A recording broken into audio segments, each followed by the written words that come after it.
মুন্সিগঞ্জে শিক্ষার্থীদের মধ্যে নৈতিকতা ও সততার চর্চা বাড়াতে অভিনব উদ্যোগ নিয়েছে দুর্নীতি দমন কমিশন। জেলার ১২টি শিক্ষা প্রতিষ্ঠানে স্থাপন করা হচ্ছে সততা স্টোর।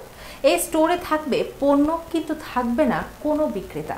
স্টাফ রিপোর্টার রাব্বি সর্দার জানান, বৃহস্পতিবার মুন্সিগঞ্জ জেলা শিক্ষা অফিসারের কার্যালয়ে এক অনুষ্ঠানে প্রতিটি প্রতিষ্ঠানের জন্য ২৫,০০০ টাকা করে মোট ৩ লাখ টাকা বিতরণ করে দুদক।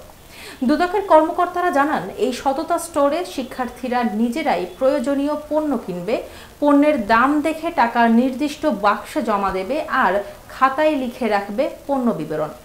কোনো শিক্ষক বা বিক্রেতা দেখবে না, সবই শিক্ষার্থীর সততার উপর নির্ভর করছে।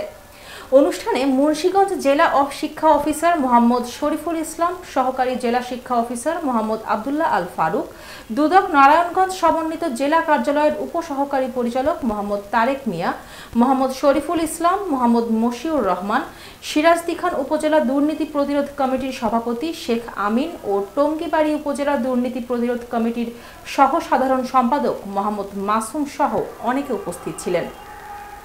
এ সময় বক্তারা বলেন, এই উদ্যোগ শুধু পণ্য কেনা বেচা নয়, এটি নতুন প্রজন্মকে সততা ও আত্মনিয়ন্ত্রণ শিখাবে।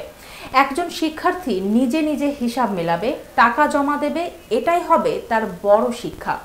দুদক আশাবাদী, এই সততা স্টোর শিক্ষার্থীদের মনন ও বিবেক গঠনে গুরুত্বপূর্ণ ভূমিকা রাখবে। আগামীতে দেশের আরও স্কুল কলেজে এমন উদ্যোগ ছড়িয়ে দেওয়া হবে বলে জানান কর্মকর্তারা।